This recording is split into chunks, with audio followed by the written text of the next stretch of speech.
Hola, oyentes y videntes de Radio Sefarad. Volvemos a encontrarnos con César Sabas en su sección Realpolitik, más allá de lo políticamente correcto. ¿Qué tal, César? ¿Qué hubo, Jorge? Buen día, ¿cómo estamos? Bueno, hoy vamos a hablar de Irán, del régimen iraní más que del país, y cómo la geopolítica a veces nos propone una lectura diferente a la de algunos expertos y de algunos periodistas, ¿no? Sí, totalmente. Fíjate, me surgió el tema porque desde hace un tiempo hay como que un ánimo distinto dentro de muchos geopolitólogos y comentaristas de relaciones internacionales con respecto a la guerra. Y creo que al principio habíamos advertido que para que una operación de esta tuviese éxito, si va a ser, digamos, prolongada en el tiempo, tiene que haber una coherencia entre lo que son, digamos, los intereses del gobierno, de la población y de las Fuerzas Armadas. Y si esa coherencia no existe, empieza a romperse con el tiempo la voluntad. Y justamente en un portal que se llama The Atlantic, que es un portal, bueno, ya por el nombre The Atlantic, del Océano Atlántico, estamos hablando de gente que es atlantista, es decir, pro OTAN, pro llevar la democracia más allá, un compromiso de Estados Unidos, no aislacionista, sino todo lo contrario. Y el autor del artículo es nada menos que Robert Kagan.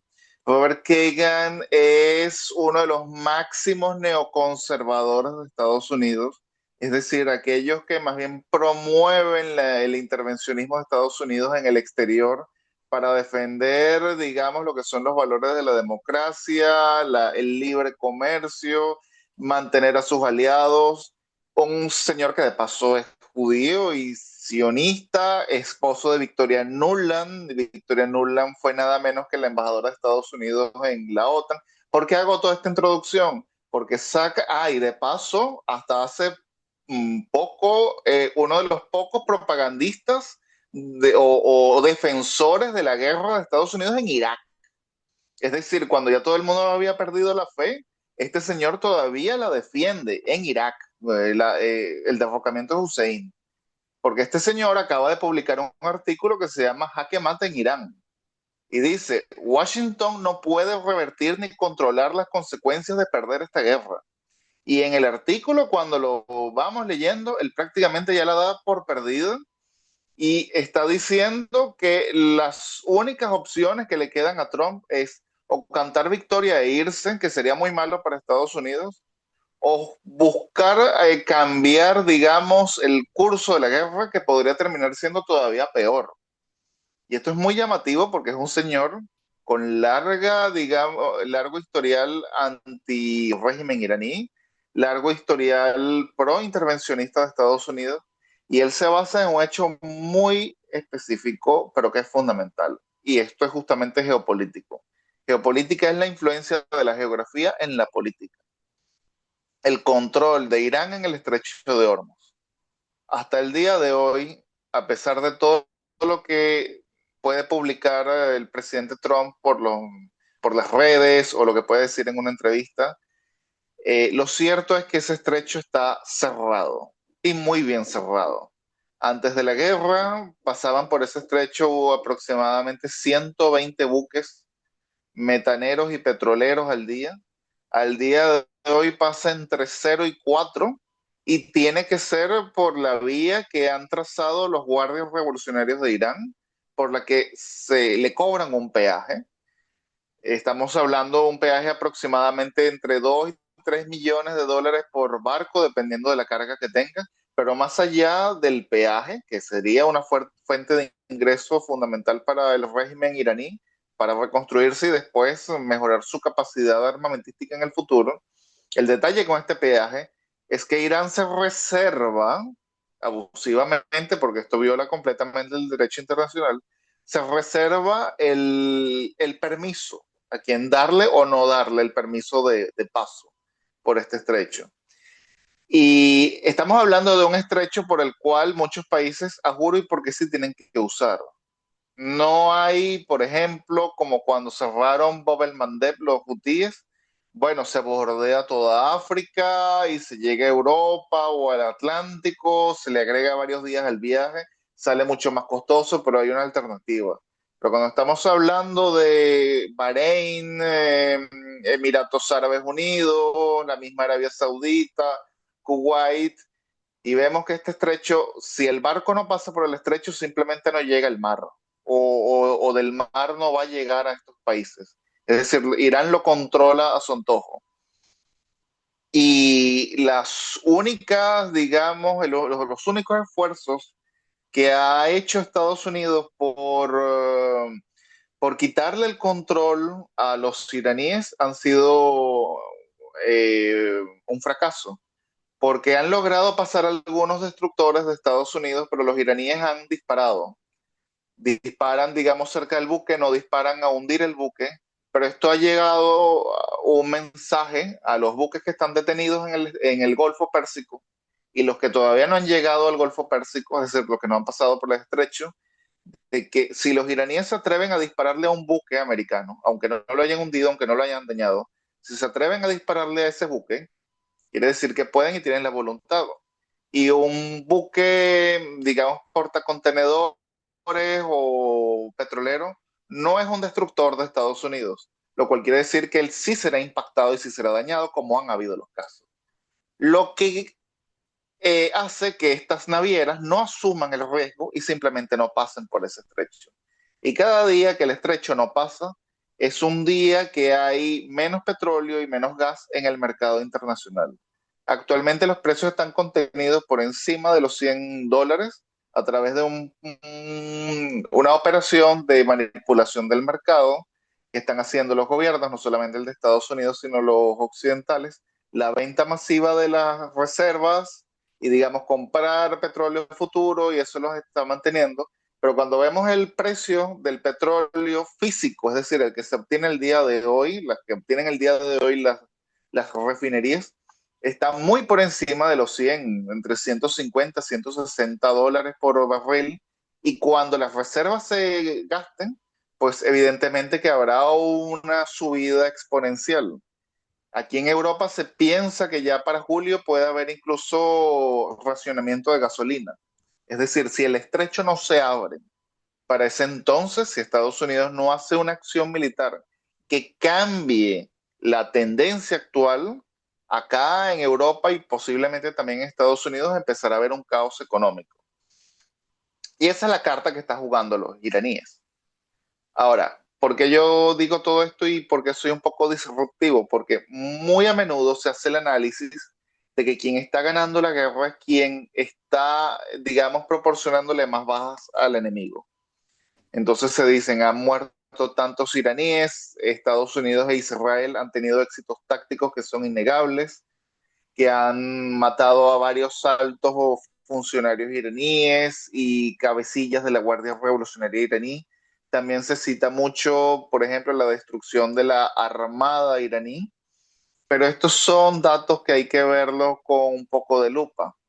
Primero, porque a pesar de que hayan acabado incluso con la cabeza del régimen, que fue Ali Khamenei y varios altos funcionarios iraníes, el régimen iraní ha demostrado tener una resiliencia muy asombrosa, al punto de que quien está sucediendo a Ali Khamenei es nada menos que su hijo.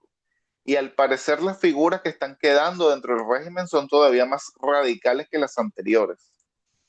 Y eso quiere decir que desde un punto de vista ha sido un fracaso, a pesar de que tácticamente ha tenido éxito, no se ha logrado el éxito estratégico que ha sido el cambio de régimen. Si hablamos de que crear un escenario de crisis económica en Irán podría, y lo que está sucediendo evidentemente, podría desembocar en una caída posterior del régimen una vez que la población se levante. Y ese es justamente el cambio de estrategia que está haciendo Estados Unidos ahora a través del bloqueo naval, que está impidiendo que los iraníes, digamos, pasen el estrecho de Hormuz, porque evidentemente que al ser ellos los que los controlan, ellos sí van a poder pasar, pero lleguen al mar, al océano, y de ahí se lo vendan a China. La idea es ahorcar al régimen iraní para que haya una crisis económica en Irán y la población salga a protestar. Pero estamos hablando de un régimen que no tendría ningún problema en masacrar a su población como ya lo ha venido haciendo últimamente en enero, y mucho menos en estado de guerra. Así que lo van a volver a hacer. Entonces, el éxito estratégico aquí estaríamos hablando de un cambio de régimen que de momento no se materializa. En contraposición, estamos hablando de un régimen que está ampliando sus exigencias, ahora controlando el estrecho de Hormuz. Entonces, ¿a qué es lo que yo voy?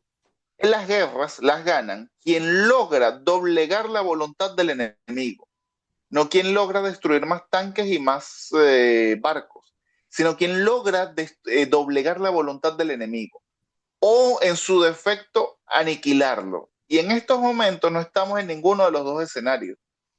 Y si bien la voluntad de Israel no está siendo doblegada, y muchísimo momentos será doblegada porque justamente es el actor que está ahí en el Medio Oriente, aquel actor que no está en el Medio Oriente sí peligra de verse su voluntad doblegada. Y hablo de Estados Unidos. Pasó en Vietnam y pasó en Afganistán.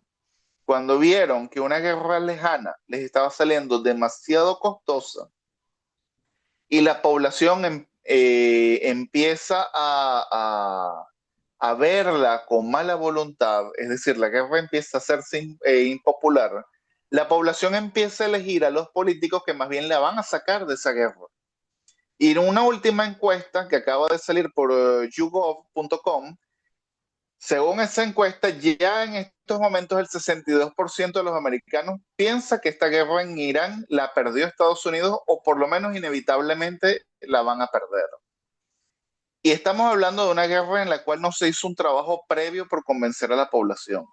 Lo que quiere decir que si esta guerra se reanuda, en estos momentos estamos en un cese al fuego, pero si esta guerra se reanuda y Estados Unidos da un paso al frente para desbloquear Hormuz, que en mi opinión no podría ser otro paso sino una operación terrestre, con todo, digamos, las consecuencias que ello implicaría, la población a medida de que vayan tomándose bajas, va a empezar a exigir más bien la retirada de Estados Unidos.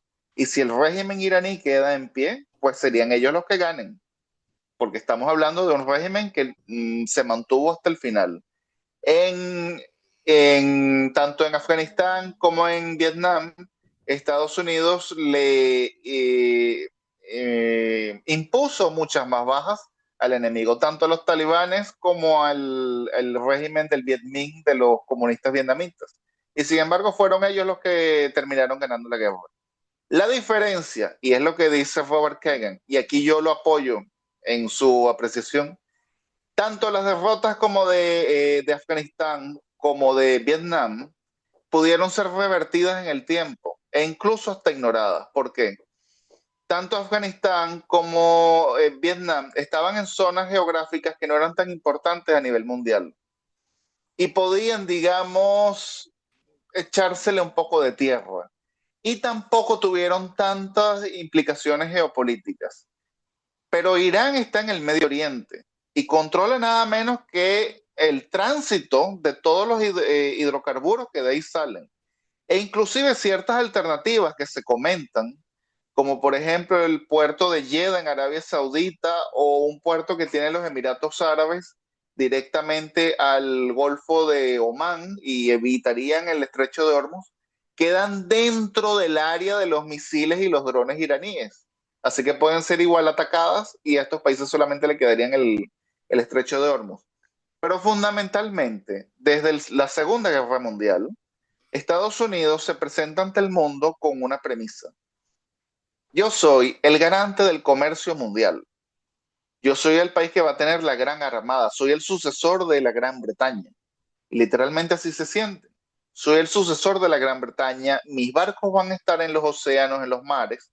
Yo soy el que va a, digamos, garantizar de que nadie interrumpa este comercio. En contraposición, para eso deberían usar el dólar. Y de ahí viene el uso del dólar internacional. Por eso es que el dólar se usa tanto. Si un país, una potencia de segunda categoría como Irán, demuestra al mundo que ya Estados Unidos no es el garante del libre comercio y de la libertad de navegación.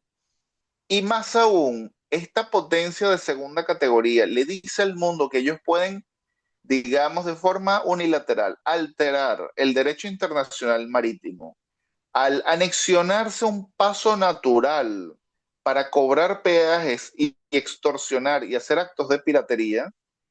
Aquí entramos a un escenario sombrío en el cual Estados Unidos ya no es el garante de ese comercio, lo cual implica que ya no es la gran potencia que decía ser, y para eso ya no tendría sentido usar obligatoriamente el dólar, se podría usar cualquier otra moneda. Esto aceleraría la desdolarización y le transmite un mensaje a otras potencias de que pueden hacer lo mismo que está haciendo Irán. Y aquí voy al caso de China. Yo no creo que China vea con tan malos ojos lo que está haciendo Irán en el estrecho de Hormuz. A pesar de que China se alimenta, digamos, del petróleo y el gas que viene del Medio Oriente, porque justamente China, en su visión, una vez que se reunifiquen con Taiwán, piensan establecer una especie de peaje por el estrecho de Taiwán, por donde pasa nada menos que el 30% del comercio global. Entonces, ¿a qué punto estamos? La cumbre entre Trump y Xi Jinping debió haberse hecho en marzo. Fue pospuesto por la guerra. Una vez que la guerra se empantana, tuvo que ser pospuesto y ahora Trump va a China esta semana, nada menos que en mayo. Y va con muy malas cartas porque no ha podido reabrir el estrecho de Hormuz. Y no solamente que no ha podido reabrir el estrecho de Hormuz, sino que sus bases en el Medio Oriente fueron atacadas. Y esto le transmite un mensaje también a los aliados árabes de Estados Unidos.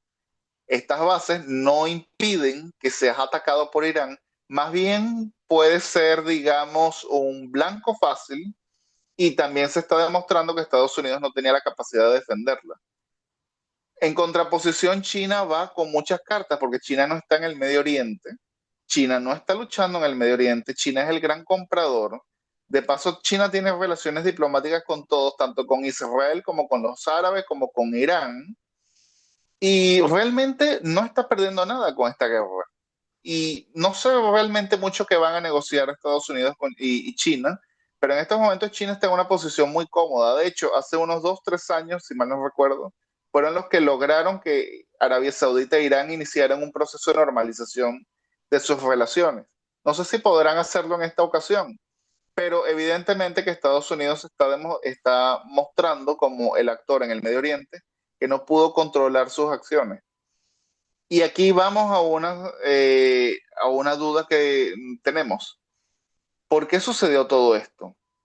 Desde mis tiempos de estudiante en la universidad, siempre se dijo que si hubiese habido una guerra o si habría una gran guerra en el Medio Oriente, las primeras acciones de Irán serían con sus misiles atacar las instalaciones, digamos, productoras de petróleo y de gas de sus vecinos y cerrar el estrecho de Hormuz. Y llegamos a esta situación en la que Estados Unidos no estaba preparado. Hay informes, bueno, eso lo dice la prensa, pero parecen bastante creíbles, de que perdón, de que Trump tomó esta decisión a puerta cerrada con Steve Witkoff, su amigo personal, y su yerno Jared Kushner, y entre ellos tres tomaron la decisión, un buen día, junto con Benjamin Netanyahu, de iniciar la guerra. Y que muchos de los asesores de Estados Unidos no fueron, digamos, consultados. Y es muy probable, el subsecretario de guerra de Estados Unidos, es decir, el viceministro de la defensa, se llama Elbright Colby. Él no es un improvisador. Yo he interactuado con él mucho antes de que él fuera nombrado subsecretario de guerra y en muchas ocasiones él habló de Irán. Y en las cosas que él decía es, si hay una guerra, Irán va a cerrar el estrecho de Hormuz. Él nunca estuvo a favor de atacar al régimen iraní. Y de hecho, mucha gente lo miraba con desconfianza. Pero él decía, si hay una guerra, esto no va a ser fácil, tenemos que prepararnos para una guerra larga, e Irán va a atacar justamente aquí, justamente lo que hizo. Así que me da la impresión de que este señor no fue consultado y mucha gente no fue consultada. Creo que Trump quiso replicar lo que sucedió en Venezuela y llevarlo al escenario iraní. Ahora bien, yo no soy tan pesimista como otros, y por supuesto estoy mostrando un escenario un tanto pesimista, pero no tanto como otros. Yo no creo que, por lo menos en el caso israelí, esto tenga, digamos, consecuencias incluso existenciales. Creo que Israel no es el mismo de los años 50. Al día de hoy, Israel tiene un poder militar suficientemente fuerte como incluso para que las victorias amargas o resultados que no son victorias puedan, digamos, ser aguantables en el tiempo e inclusive al final tratar de darle la vuelta. Hay resultados mixtos si este escenario se llega a dar. Estamos hablando de un escenario muy malo para el poder militar norteamericano y sobre todo geopolítico a nivel global. Pero, por ejemplo, a nivel israelí, estamos hablando que Hamas no pudo ser de ayuda para Irán. Quiere decir que es muy probablemente los iraníes que ahora su infraestructura ha sido bastante, digamos, atacada y, digamos, el país como tal ha sido bastante bombardeado, van a necesitar usar sus recursos para reconstruirse ellos y no tanto desperdiciarlos en la mal llamada causa palestina. Y muy probablemente jamás empezará a recibir mucho menos apoyo iraní.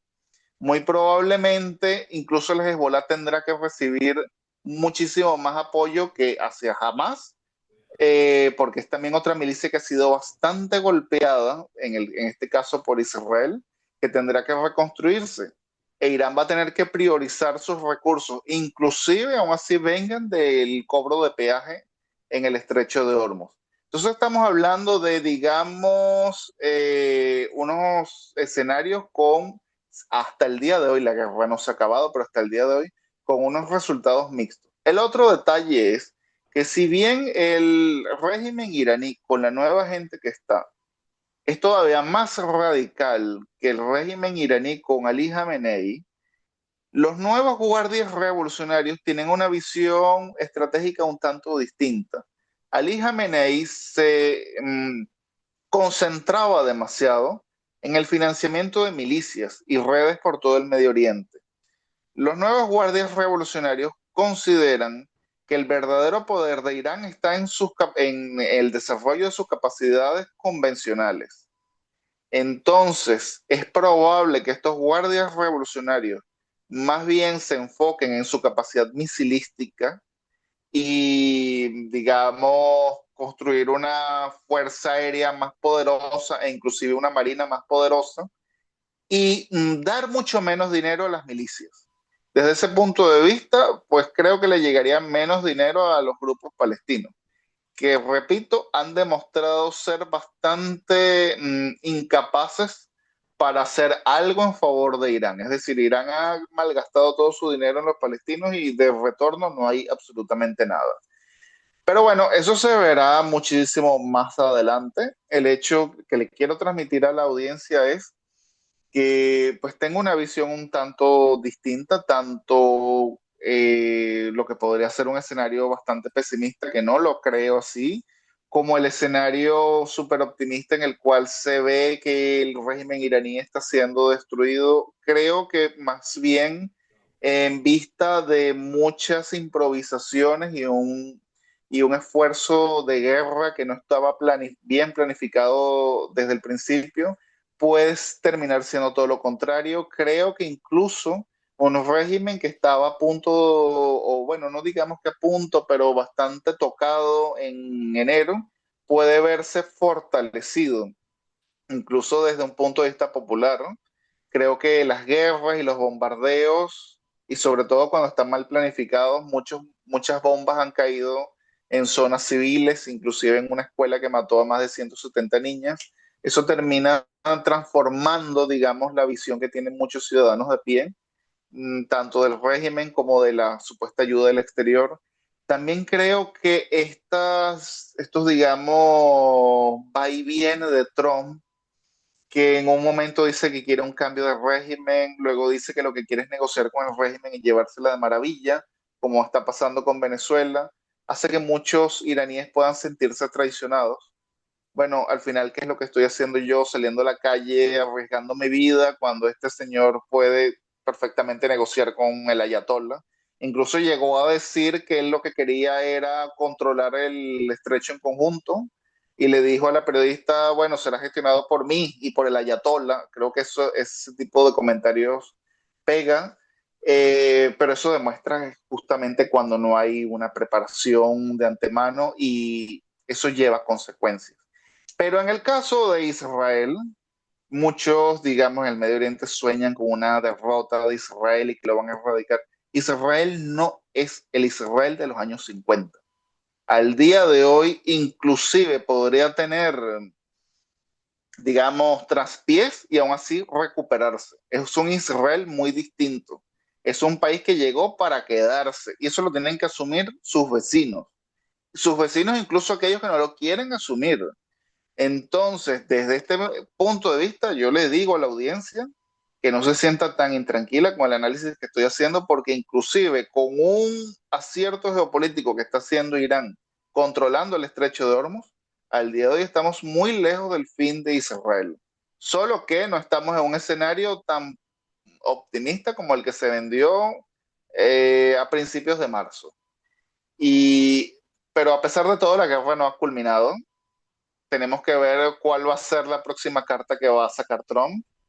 Creo que él, por su legado histórico, no lo puede dejar así, a pesar de que, pues, creo que él no quiere meterse en una guerra larga y a gran escala, más bien pensó que esto iba a ser algo rápido, pero soy un poco pesimista porque no sé de qué forma podría él lograr cambiar, digamos, la tendencia de esta guerra y quitarle a los iraníes el estrecho sin hacer que los estadounidenses paguen un costo alto.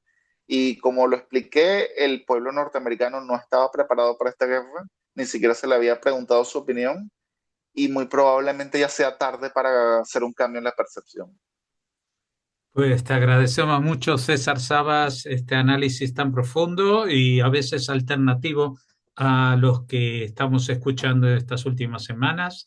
Y bueno, estaremos pendientes de lo que sucede y también de vez en cuando acudiremos a ti para tratar estos temas, no solamente en el ambiente de Irán y el conflicto este, sino en general de la geopolítica. Muchas gracias y hasta la próxima. Es todo un gusto.